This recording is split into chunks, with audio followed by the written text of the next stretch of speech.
اللہ سبحانہ و تعالیٰ کے نام پاک سے آغاز جو بڑا مہربان نہایت رحم فرمانے والا ہے، اور کروڑوں درود و سلام ہمارے اور آپ کے آقا حضرت احمد مجتبیٰ محمد مصطفیٰ صلی اللہ علیہ وآلہ وسلم پر کہ آپ کی خدمت اقدس میں ہدایہ درود پیش کرنا اہل ایمان کے لیے دنیا اور آخرت میں کامیابی، بھلائی، فلاح، نجات اور بلندی درجات کا ذریعہ ہے۔ اللہم صلی علی سیدنا و مولانا محمد وعلی آل سیدنا و مولانا محمد وبارک وسلم۔ ناظرین محترم، السلام علیکم ورحمۃ اللہ وبرکاتہ۔ میں ہوں آپ کا میزبان محمد رئیس احمد، اور پیش کیا جا رہا ہے پروگرام روشنی سب کے لیے۔ اور روشنی سب کے لیے واقعتاً سب کے لیے ہے، اس کا ہر موضوع سب کے لیے ہے، اس کا ہر پروگرام سب کے لیے ہے۔ سب کے لیے سے مراد ہر عمر کے افراد کے لیے، چاہے وہ بچہ ہو، بڑا ہو، مرد ہو، خاتون ہو، ہر ویور کے لیے یہ روشنی جو ہے ایک اصلاحی ایک عمل لے کر آگے بڑھتا ہے، قرآن و حدیث کی تعلیمات لے کر آگے بڑھتا ہے۔ آج ہم بات کریں گے انشاءاللہ عبادت کی قبولیت کے حوالے سے۔ انتہائی اہم موضوع ہے۔ ہم اس کو ایک فارمل طریقے سے عبادت کو پرفارم کر کے یہ سمجھتے ہیں کہ جناب ہم نے عبادت کر لی، اس کی قبولیت کے حوالے سے ہمارے ذہن میں کوئی تصور نہیں ہوتا، جبکہ عبادت کا لفظ جو ہے قرآن کریم میں متعدد مقامات پر آیا ہے کہ اللہ سے ڈرو، اللہ کی عبادت کرو، ہم تیری ہی عبادت کرتے ہیں، تجھی سے مدد مانگتے ہیں۔ بہت سارے مقامات پر عبادت کا لفظ، یعنی کہ انتہا درجے کی عاجزی اور انکساری جو ہے وہ اس کو عبادت سے تعبیر کیا گیا ہے۔ تو ظاہر ہے جب بندہ اللہ کی بارگاہ میں حاضر ہو جاتا ہے تو اس کے بعد اس کو اس بات کا یقین نہیں ہوتا کہ میں جو عبادات کر رہا ہوں کہ وہ واقعتاً درجہ قبولیت پر ہے یا نہیں ہے، لیکن وہ اللہ کی رحمت پر بھروسہ کرتے ہوئے اپنی تمام تر اعمال کے باوجود وہ جو ہے اللہ کی بارگاہ میں حاضر ہوتا ہے اور عبادت کرتا ہے، اور اس کی رحمت سے امید رکھتا ہے کہ قبول ہوں گی۔ قبولیت کے حوالے سے انشاءاللہ ہم بات کریں گے آج کی عبادت کی قبولیت کیسے ہوتی ہے اور اس کے لیے کیا کرنا چاہیے ہمیں۔ اب چونکہ یہ ماہ رجب المرجب ہے، اس کے بعد ماہ شعبان المعظم ہے، اور اس کے بعد ماہ رمضان المبارک ہے، اور یہ وہ مہینے مبارک مہینے ہیں، اور اس کو مبارک مہینے قرار دیا گیا ہے۔ یہ وہ مہینہ ہے تو ان میں بہت زیادہ ماشاءاللہ شب بیداریاں بھی آ رہی ہیں، بہت سی ایسی تاریخیں بھی انشاءاللہ اس حوالے سے لوگ عبادات بھی کرتے ہیں، نفلی عبادات بھی کرتے ہیں۔ تو بہت اچھا ہے کہ اگر آپ یہ پروگرام دیکھ لیں گے، اس کے بعد اپنے اعمال کی اصلاح کریں گے تو انشاءاللہ آنے والے مہینوں کی برکتیں بھی آپ کے شامل حال ہو جائیں گی، اور دنیا اور آخرت کی تمام اجر و ثواب بھی آپ کے منتظر ہوں گے۔ ہمارے ساتھ موجود ہے ممتاز و معروف عالم دین علامہ مفتی محمد سہیل رضا امجدی صاحب۔ السلام علیکم ورحمۃ اللہ وعلیکم السلام ورحمۃ اللہ وبرکاتہ۔ اور میرے بائیں جانب تشریف فرما ممتاز و معروف ریلیجیس اسکالر اور ماشاءاللہ قادری سلسلے کی پاکستان میں ایک بہت قدیم بارگاہ جس کے آپ ماشاءاللہ سجادہ نشین بھی ہیں اور بہت ہی عمدہ شخصیت ہیں، ہمارے درمیان موجود ہیں ڈاکٹر فرید الدین قادری صاحب۔ السلام علیکم ورحمۃ اللہ۔ وعلیکم السلام ورحمۃ اللہ۔ اچھا حضرت یہ فرمائیے گا کہ عبادت قبول ہوئی یا نہیں ہوئی؟ دیکھیں پہلا ہی سوال ایسا آ گیا کہ جو آپ کو بہت زیادہ اپنی طرف مبذول کرے گا آپ کی توجہ، عبادت قبول ہوئی یا نہیں ہوئی، یہ کیسے پتہ چلے گا؟ بسم اللہ الرحمن الرحیم۔ اللہم صلی علی سیدنا و مولانا محمد وعلی آلہ و اصحابہ وبارک وسلم۔ دیکھیں بڑا ہی اہم سوال ہے کہ عبادت قبول ہوئی یا نہیں ہوئی، کیسے پتہ چلے؟ اچھا، عام طور پر حضرات مفتیان کرام سے جب سوال کیا جاتا ہے نا، استفتاء کرتے ہیں نماز کے بارے میں، تو یاد رکھیں کہ وہ ادائیگی نماز کے لیے ان کا جواب ہوتا ہے، قبولیت کے لیے جواب نہیں ہوتا۔ اور ادائیگی نماز کا تعلق فرائض، واجبات، سنتوں وغیرہ سے ہے، لیکن قبولیت کا تعلق دل سے ہے، آپ کے باطن سے ہے، یعنی قبولیت کا تعلق باطن سے ہے اور ادائیگی کا تعلق فرائض، واجبات، سنتوں وغیرہ سے ہے۔ اچھا، اب یہاں پر یعنی باطن سے کس طرح ہے؟ یعنی ادب و آداب کے ساتھ ہو، خشوع اور خضوع کے ساتھ ہو، اور بڑے اخلاص کے ساتھ ہو۔ بعض ائمہ اور صوفیاء کرام نے یہ فرمایا کہ اگر عبادت برغبت کی جائے، محبت اور شوق کے ساتھ کی جائے، کہ جیسے ہی وقت آ جائے، نماز کا وقت آ جائے، صدائے ربی آ جائے تو خوشی خوشی جائے، تو فرمایا کہ یہ قبولیت کی طرف اشارہ ہے، یہ قبولیت کی علامت ہے۔ اور اس کی تائید اس سے بھی ہوتی ہے کہ حدیث پاک میں حضور نبی کریم صلی اللہ تعالیٰ علیہ وسلم نے جو 7 اشخاص کا ذکر فرمایا کہ جو روز قیامت اللہ تعالیٰ کے عرش کے سائے میں ہوں گے کہ اس دن اس سائے کے علاوہ کوئی اور سایہ نہیں ہوگا. تو ان میں سے ایک بندہ وہ ہے کہ جب مسجد میں ہے تو اس کا دل مسجد میں لگا رہے، اور جب مسجد سے باہر آ جائے عبادات کر کے اپنے کاموں میں مشغول ہو تو تب بھی اسے انتظار رہے کہ یہاں صدائے ربی آئے اور میں بڑے شوق اور محبتوں کے ساتھ مسجد میں چلا جاؤں عبادت کے لیے. اچھا، بعض ائمہ اور صوفیہ یہ فرماتے ہیں کہ عبادت کرتے وقت حلاوت محسوس ہو، مٹھاس محسوس ہو، یعنی عبادت کرتے ہوئے آپ کو مزہ آ رہا ہے اور دل چاہتا ہے کہ اس عبادت کو تھوڑا طویل کر دیا جائے، بے رغبتی نہ ہو. اچھا، یہ حلاوت کیا ہے؟ اس کو دوسرے الفاظ میں یوں سمجھ لیں جسے ہم کہتے ہیں چس آ جائے. یعنی آپ سخت بھوکے ہیں، آپ نے کھانا کھایا لیکن وہ مزیدار نہیں ہے، تو کسی نے پوچھا کہ جی آپ نے کھانا کھا لیا، بھوک مٹ گئی؟ تو آپ کہتے ہیں کہ ہاں بھوک مٹ گئی، کھانا کھا لیا، لیکن آپ کو مزہ نہیں آیا. لیکن ایک کھانا ایسا ہوتا ہے کہ بھلے کم کھائیں لیکن آپ کہتے ہیں یار مزہ آ گیا، مزہ آ گیا. تو جب عبادت میں حلاوت محسوس ہو، مزہ آ جائے، تو یہ بھی قبولیت کی طرف ایک اشارہ ہے، ائمہ یہ فرماتے ہیں. اور یہ بھی بعض ائمہ نے فرمایا کہ ایک وقت کی عبادت کے بعد دوسری عبادت کی توفیق ملنا، یہ بھی قبولیت، یہ بھی اس بات کی طرف اشارہ ہے کہ آپ کی عبادت قبولیت کی طرف ہے. مثال کے طور پر کوئی بڑا شخص ہے اور اس نے آپ کو ایک کام کہا، ٹھیک ہے نا، ہمارے تو یہ ہوتا ہے نا کہ کوئی کام نہ کرنا چاہے تو کسی نے کہا آپ کا تو ایسا بگاڑ دو، کہنا وہ بھولے ہی نہیں، ٹھیک ہے نا. تو آپ کو کسی شخص نے کام کے لیے کہا اور آپ نے بہترین انداز میں کام کیا، تو دوسری مرتبہ وہ کام کا اسی لیے کہے گا کہ آپ نے بہترین کام کیا ہے. اگر آپ نے وہ کام غلط انداز میں کیا ہوگا، نامکمل یا سستی کے ساتھ یا لاپرواہی کے ساتھ کیا ہوگا، تو پھر وہ دوسری مرتبہ کام نہیں کہے گا. تو دوسری مرتبہ عبادت کی توفیق ملنا یہ اس بات کی علامت ہے کہ عبادات مقبول ہو رہی ہیں. اور مولانا روم رحمۃ اللہ تعالی علیہ نے ایک واقعہ لکھا کہ ہسبینڈ اینڈ وائف تھے، تو ہسبینڈ جو ہے وہ دین سے دور تھا اور وائف بڑی متقی پرہیزگارہ تھی اور رات رات عبادت کرتی تھی. اب ہوا یہ کہ ایک مرتبہ شوہر نے کہا کہ تو جو پوری رات لگی ہوئی ہوتی ہے، تجھے یہ پتہ ہے کہ تیری عبادت قبول ہے یا نہیں؟ تو کہا تو مجھے کتنے عرصے سے دیکھ رہا ہے؟ کہا جب سے شادی ہوئی ہے تو پوری رات عبادت کرتی ہے، تو یہ بتا قبول ہوئی یا نہیں؟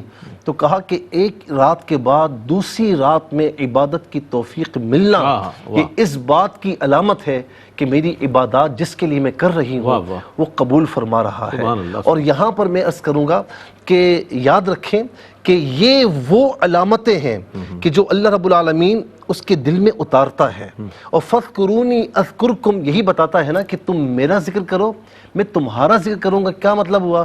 کسی بزرگ سے پوچھا نا کہ بھائی مجھے کیسے پتہ لگے کہ وہ میرا تذکرہ کر رہا ہے؟ تو فرمایا کہ تیرا ذکر کرنا اس بات کی علامت ہے کہ وہ تجھے یاد کر رہا ہے. کسی شاعر نے کیا خوب کہا کہ مٹ جائے گا گناہوں کا تصور ہی جہاں سے اگر یہ یقین ہو جائے کہ اللہ دیکھ رہا ہے.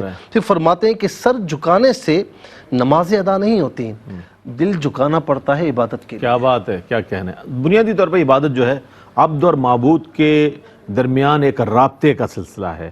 ہم دیگر دنیاوی امور میں اپنے وقت گزارتے ہیں، لیکن جب عبادت کے لیے حاضر ہو جاتے ہیں، مسجد ہو یا گھر ہو یا کسی بھی جگہ، تو پھر ہم اپنے آپ کو سپرد کر دیتے ہیں، پوری عاجزی اور پوری انتہائی انکساری کے ساتھ اللہ کی بارگاہ میں حاضر ہو جاتے ہیں. اور پھر اس کے بعد تکبیر تحریمہ کے بعد ہمارا دنیا سے تعلق ختم ہو جاتا ہے اور عبادت کے ساتھ اور اپنے رب کے ساتھ ایک تعلق قائم ہو جاتا ہے. یہ ایک بہت ہی خوبصورت ایک تصور ہے عبادت کا جو اسلام نے دیا ہے. حضرت یہ فرمائے گا حلاوت کے حوالے سے بات ہوئی، مٹھاس، اس کے حوالے سے یہ فرمائے گا بہت سے لوگ نمازیں بھی پڑھ رہے ہوتے ہیں اور ماشاءاللہ 5 وقت نماز پڑھ رہے ہوتے ہیں. بہت سے لوگ ہم یہ دیکھتے ہیں کہ اس طرف رغبت نہیں، 2 پڑھ لی 3 نہیں پڑھ سکے، 3 پڑھ لی 4 نہیں پڑھ سکے. یہ حلاوت پیدا کیسے ہوگی کہ انسان اس کے ساتھ اٹیچ ہو جائے اور جیسے دیگر چیزوں کے ساتھ انسان منسلک ہو جاتا ہے تو ایک ذوق و شوق پیدا ہو جائے، اس کی حلاوت اور اس عبادت کی مٹھاس اگر محسوس کیسے ہوگی انسان کو؟ بسم اللہ الرحمن الرحیم. جیسے کہ حضرت قبلہ مفتی صاحب نے بھی حلاوت پر روشنی ڈالی، حلاوت یا مٹھاس یا ایک ذائقہ اور ایک اطمینان، تقریباً ہم معنی الفاظ ہم اس کو لے سکتے ہیں، مترادفات ہیں. کیونکہ ایک ہے عبادت، چاہے وہ نماز کی ہو چاہے وہ روزے کی ہو، عادتاً کرنا کہ ایک رسم بنی ہوئی ہے، عادت بنی ہوئی ہے، کر رہے ہیں، اس میں ذوق و شوق یا خشوع و خضوع اور رضا و رغبت اس کا پتہ نہ ہو، بس صرف یہ ہے کہ ہم نے وہ اپنے عادت کا ایک روٹین روٹین بنا کے لیا لحاظ سے ہم نے کر اس کو لی، پورا کر دیا. ٹھیک ہے نا بھائی، جلدی جلدی ادا کر لیا، ہو گئی بات. لیکن ایک یہ ہے کہ ایسی نماز یا ایسا روزہ یا ایسی تلاوت کہ جس کے اندر بندہ محو ہو جائے اوہو. اور اپنا ذہن اور اس کا اپنا دل جو ہے وہ اللہ تبارک و تعالی کی محبت کے اندر مستغرق ہو، اس وقت اس کو حلاوت کا پتہ چلے گا. یعنی پھر اس کو یہ محسوس ہوگا کہ جو میں عبادت کر رہا ہوں یہ عبادت تو ایسی ہے کہ میرا دل چاہتا ہے میں پھر کروں، ہاں دوبارہ کروں، کیا بات. دوبارہ کروں. ہاں اب مثال کے طور پر قرآن مجید کی آیت شریفہ ہے جس کا ایک حصہ ہے، جی فرمائیں. الا بذکر اللہ تطمئن تطمئن القلوب، القلوب، بے شک.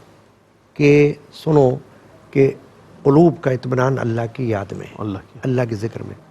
فرض کریں اگر کوئی بندہ یہ کہتا ہے کہ میں تو کرتا ہوں ذکر، کرتا ہوں. مجھے تو اطمینان نہیں ملتا، تو اس کا مطلب یہ ہے کہ وہ عادتاً تو کر رہا ہے، وہ اللہ کے عشق و محبت میں فنا ہو کر نہیں کر رہا، یعنی کہ وہ کسی بدلے کے حوالے سے کر رہا ہے کہ مجھے اس کا بدلہ ملے یا اس کا صلے ملے. جبکہ صوفیاء کرام نے یہ فرمایا ہے کہ اللہ کا ذکر اللہ کے لیے کرو، واہ. اللہ کی محبت اللہ کے لیے کرو. بے سود وہ عبادت جس میں کہ آرزو ہے، بے نور دل وہی جو مائل بجستجو ہے. تو یہ بزرگوں نے اس لیے فرمایا کہ عبادت جب کرو تو وہ بغیر آرزو کے کرو، کیونکہ وہ صرف اللہ کے لیے ہو، تب تم کو اس کی حلاوت محسوس ہوگی، اس کی مٹھاس محسوس ہوگی. واہ. اب ایک حدیث شریفہ ہے جس میں نبی اکرم مغفر ابن آدم صلی اللہ تعالی علیہ وآلہ وسلم نے ارشاد فرمایا کہ 3 چیزیں اگر کسی بندے میں، مسلمان مومن میں ہوں تو اس کو ایمان کی حلاوت محسوس ہوگی.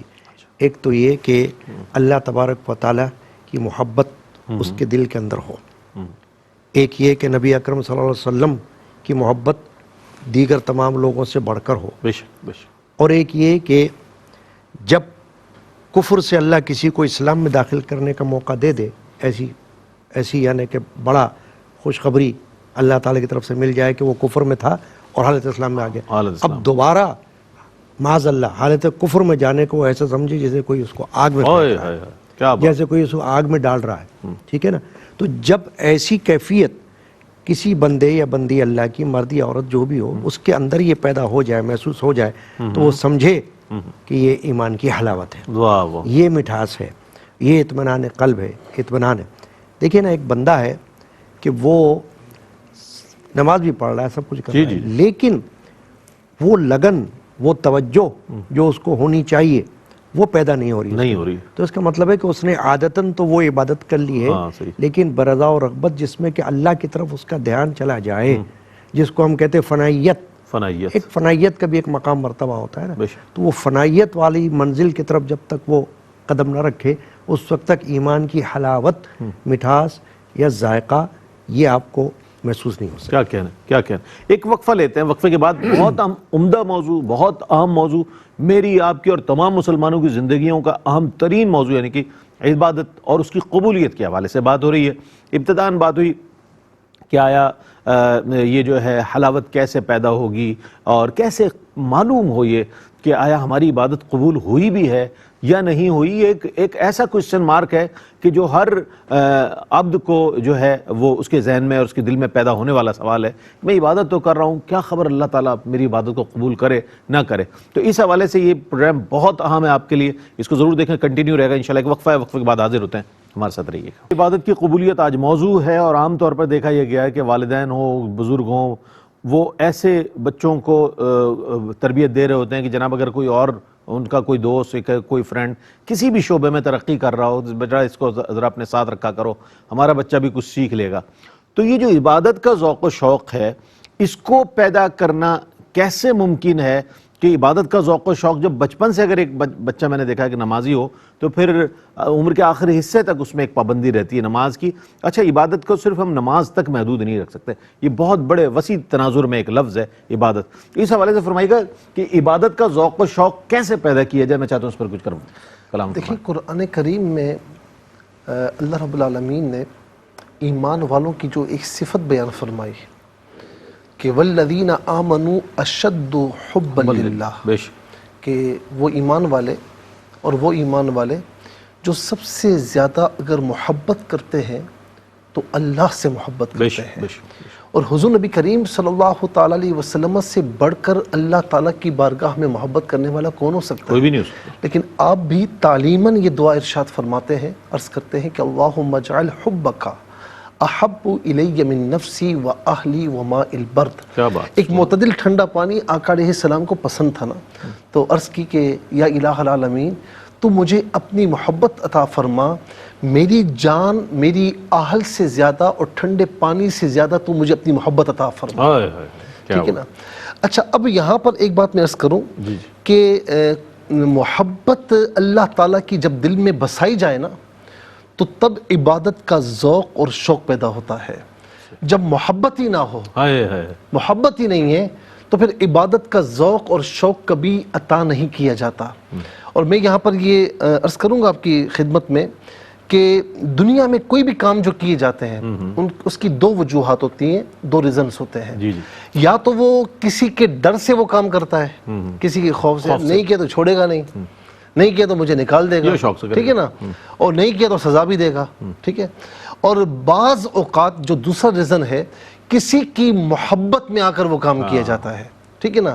اب یہاں پر عبادت کو لے لیجئے تو یہاں پر علماء یہ بات بیان فرماتے ہیں کہ کوئی جنت کی لالچ میں اور دوزخ یعنی عذاب الہی کے سے ڈر کر اگر عبادت کرتا ہے یہ بھی ٹھیک ہے، یہ بھی ٹھیک ہے بالکل، اور وہ قبول کی جائے گی، اس کا اجر بھی اسے ملے گا.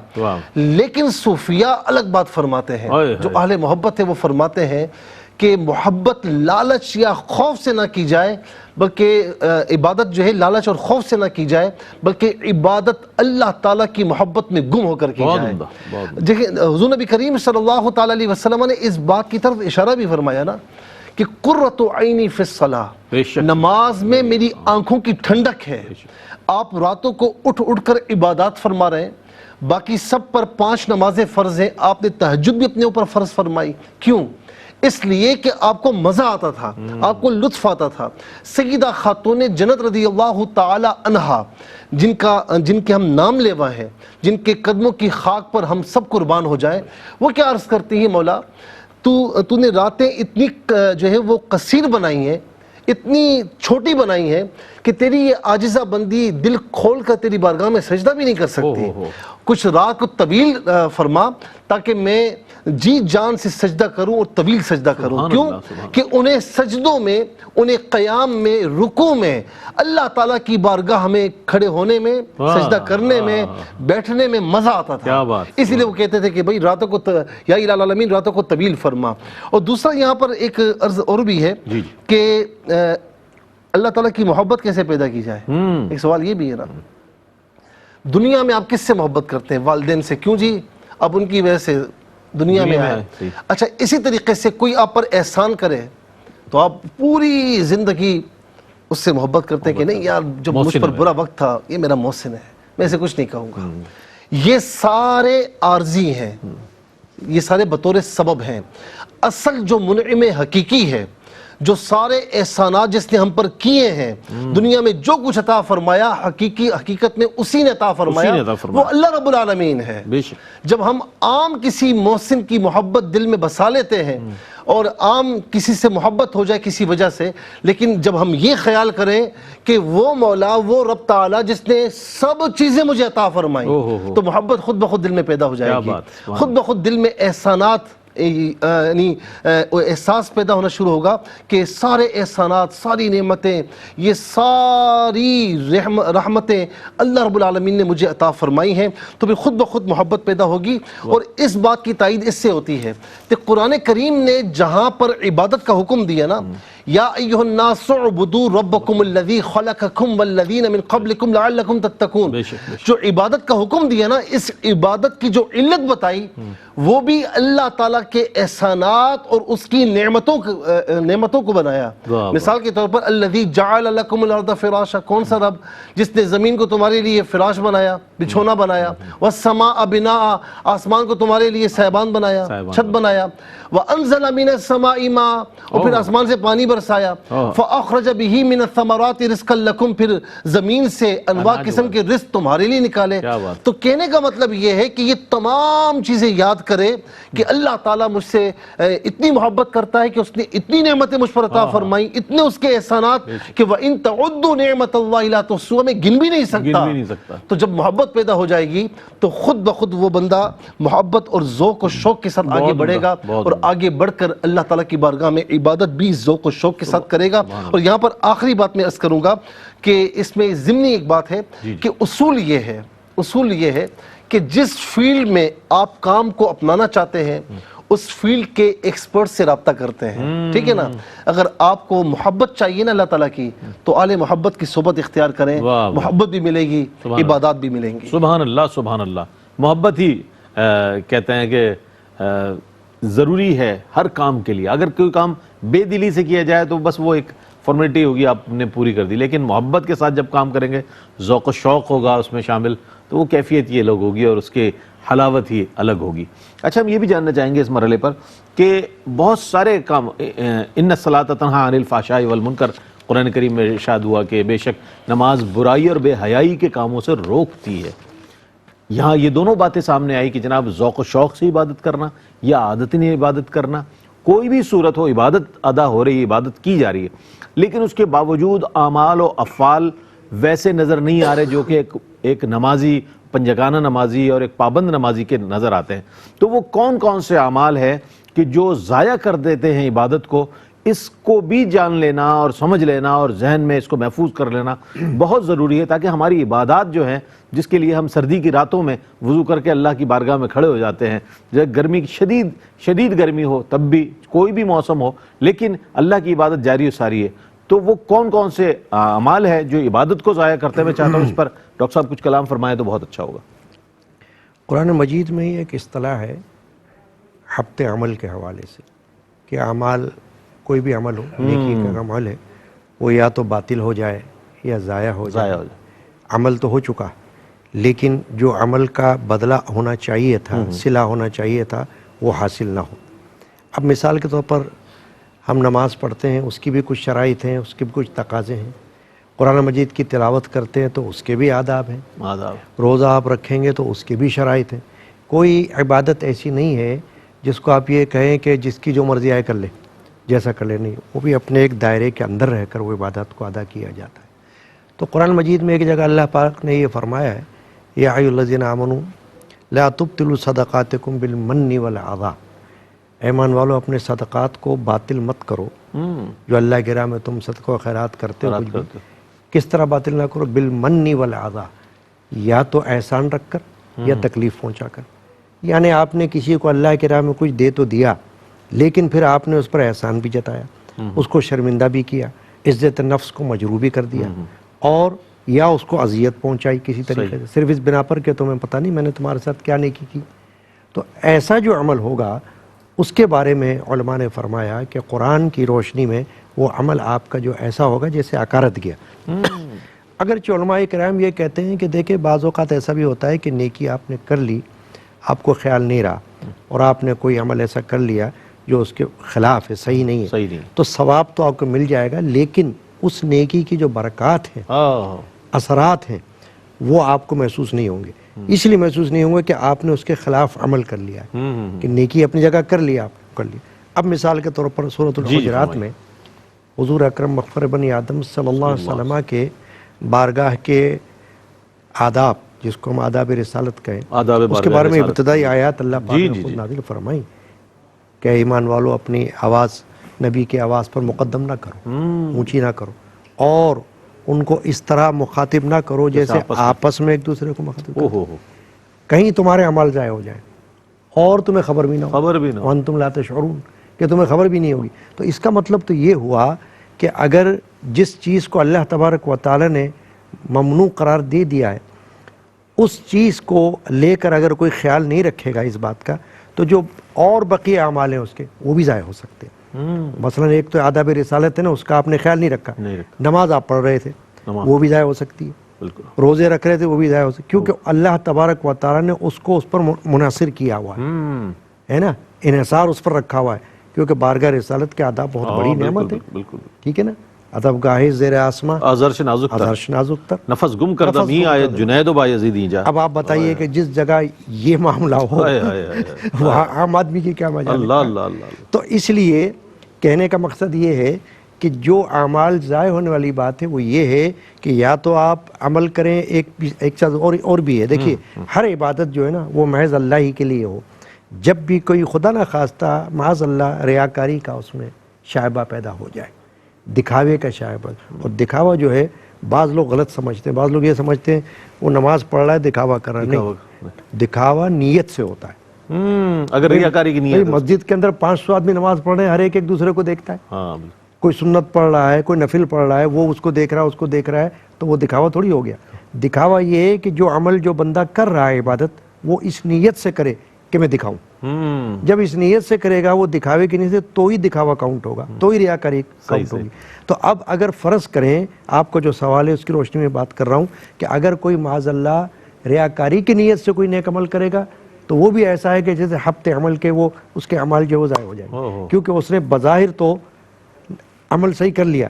2 رکعت نماز تھی، 2 رکعت ہی پڑھی اس میں کوئی گڑبڑ نہیں کی اس نے. لیکن چونکہ وہ جو نیکی کی جو شرط تھی اس کو مفقود کر دیا اس نے، اور اس کو ترک کر دیا، اس کی وجہ سے اس کا جو عمل ہے وہ ایسا ہوا جیسا کہ ضائع ہو گیا. کیا بات. یہ جو آپ نے لفظ گڑبڑ استعمال کیا نا، بڑا کمال ہے. یہ گڑبڑ بنیادی طور پر غفلت، اور نماز، دوران نماز یا دوران عبادت دنیا کا کوئی خیال آ جانا. میں تو نماز میں کھڑا ہوں، ایسا نہ ہو کسٹمر چلا جائے. وہ بندے کو آنا تھا، اس کا فون آنا تھا. نماز آپ کی وجہ، چونکہ گڑبڑ جو لفظ استعمال، بڑا اچھا لفظ استعمال کیا آپ نے. بہر صورت یہ ہوتا ہے، یہ وسوسے آتے ہیں، اور ظاہر نماز کو متاثر کرنے کے لیے شیطان اپنی پوری کوشش کرتا ہے. لیکن جو عبادت کرنے والا ہے وہ جب اپنی پوری توجہ کے ساتھ نماز کی طرف راغب ہو جاتا ہے تو پھر اس کو دنیا داری کے لحاظ سے وہ کافی دور ہو جاتا ہے. ایک بہت ہی عمدہ سوال ہے اس پروگرام کا، میں سمجھتا ہوں مرکزی سوال ہے. اس پر میں دونوں سے کمنٹس لوں گا، اور میرے جیسے اور بہت سارے ایسے سینکڑوں، لاکھوں، کروڑوں لوگوں کے ذہنوں میں یہ سوال موجود ہوگا. وہ سوال پیش کروں گا. ایک وقفے کے بعد لوٹتے ہیں، ہمارے ساتھ رہیے گا. اچھا جناب، عبادت کی قبولیت آج موضوع ہے. سوال کے لیے جو میں نے تمہید باندھی تھی وہ بھی آپ تک پہنچ گئی، اور سوال سے پہلے میں یہ عرض کر دوں، ہم میں ایک تساہل ہے، ہم میں ایک سستی ہے عبادت کے معاملے میں، اور دیگر معاملات میں نہیں. دنیاوی معاملات میں ہم بہت الرٹ نظر آتے ہیں. جناب بر وقت کسی کام کو کرنا ہو تو پھر دیکھیں آپ. لیکن جب عبادت کا معاملہ آ جائے، چلو اگلی اذان سے پہلے پچھلی نماز پڑھ لیں گے، مستحب وقت گزر رہا ہے، ہماری لاپرواہیاں جاری ہے، ہم لوگ دیگر امور میں مصروف نظر آ رہے ہیں. یہ جو عمل ہے اور نماز ہے، یہ بھی ہے، حی علی الصلاح، حی علی الفلاح کی آوازیں ہمارے کانوں تک پہنچ گئی ہیں. لیکن اس کے باوجود مستحب وقت کو لاپرواہی کے ساتھ گزار دینا، تساہل کے ساتھ گزار دینا، اس کے حوالے سے میں چاہتا ہوں مفتی صاحب کچھ کلام فرمائیے. دیکھیں قبلہ ڈاکٹر صاحب نے بڑی خوبصورت باتیں عدم قبولیت کی جو علامتیں ہیں وہ بیان فرمائی. یہ جو ہے، یہ سوال میں سمجھتا ہوں کہ پورے ہمارے پروگرام کا نتیجہ ہے، ٹاپک کا نتیجہ ہے. مسئلہ یہ ہے کہ نماز کو لیٹ کر کے پڑھنا لیکن وقت کے اندر پڑھنا تو نماز تو ہو جاتی ہے. فتویٰ تو یہی ہے. میں نے شروع میں کہا نا کہ مفتی جو ہے ادائیگی کا فتویٰ دیتا ہے کہ ادا ہو گئی، ٹھیک ہے نا. لیکن مسئلہ یہاں پر ایک یہ بھی، لیکن اس کو عادت بنا لینا، اس کو بھی ذرا فرما دیجیے. میں وہی عرض کر رہا ہوں. لیکن یہ سستی جو ہے، یہ آپ جو آخر وقت میں نماز پڑھتے ہیں اور عادت بنا لی آپ نے، یہ سستی آپ کو عدم قبولیت کی طرف بھی لے کر جائے گی اور نماز چھوڑنے کی طرف لے کر جائے گی. ٹھیک ہے نا. یہ مطلب بظاہر کو اتنی خطرناک بات نہیں لگتی، لیکن یہ بہت خطرناک بات ہے. میں نے دیکھا ہے، اشارہ ہے، اور میں اپنی آنکھوں سے میں نے دیکھا ہے کہ ہم کسی سفر میں تھے تو ایک شخص کو میں نے کہا نماز پڑھ لیں. ہم بولا نہیں، میں ذرا بعد میں پڑھ لوں گا. کچھ دیر کے بعد سو گئے، گئی نماز. ہاں، تو یہ آپ کو یوں سمجھ دیں کہ عدم ادائیگی کی طرف لے کر جائے گی. اسی لیے ہونا یہ چاہیے، اگرچہ فجر کی نماز کی ادائیگی جو ہے وہ تھوڑی سی لیٹ ہے، ظہر کی سردیوں میں لیٹ ہے، اور سردیوں میں جلدی ہے، گرمیوں میں لیٹ ہے، وغیرہ وغیرہ. لیکن حکم یہ ہے کہ نماز کا وقت ہو جائے، آپ کی مسجد میں، علاقے کی مسجد میں نماز ہو رہی ہے، آپ جا کر پڑھ لیجئے. ٹھیک ہے نا. اس میں دیر مت کیجئے. اچھا اس کے برعکس یہ بھی ہے کہ جیسے ہی وقت ہوتا ہے صحیح نا تو نماز پڑھ لی, اذان بعد میں ہوئی, ہاں اذان ہو جاتی ہے نماز, لیکن اذان بعد میں ابھی ہوئی نہیں ہوئی, بس وقت فوراً پڑھ لی, جلدی جلدی پڑھ لی, صحیح ہے نا. نماز تو آپ نے پڑھ لی لیکن آپ نے اپنے سر سے بوجھ اتارا ہے, صحیح ہے نا, اپنے سر سے بوجھ اتارا, اور نماز اس طرح جلدی جلدی پڑھی جیسے اناڑی کوئی سائیکل چلا رہا ہو, کبھی ادھر ماری کبھی ادھر ماری, نہ قیام نہ رکوع نہ سجدہ نہ جلسہ, کچھ بھی نہیں. تو جلدی جلدی پڑھنے کا اس طرح فائدہ ہی نہیں ہے.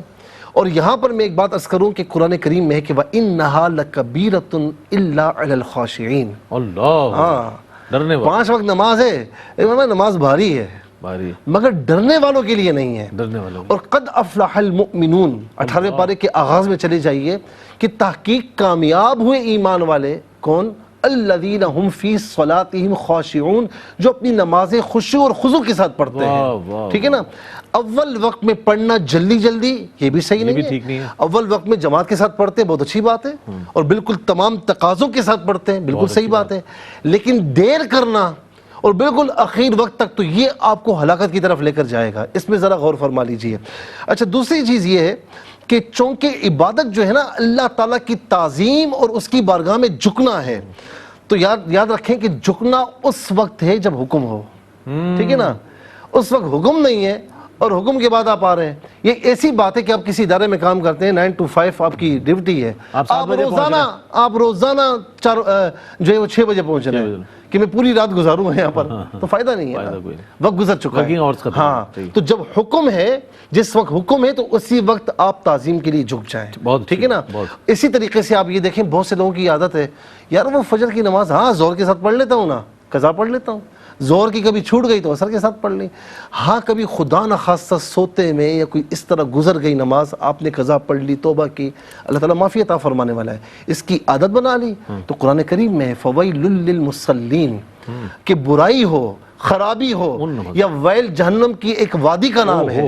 فرمایا کہ ان کی مسلین کے لیے خرابی ہو, الذین هم عن صلاتہم ساہون, جو اپنی نمازوں میں سستی کرتے ہیں. اور سستی کیا ہے, واضح ہو گئی بات, سستی کیا ہے کہ وقت گزار کر نماز پڑھنا.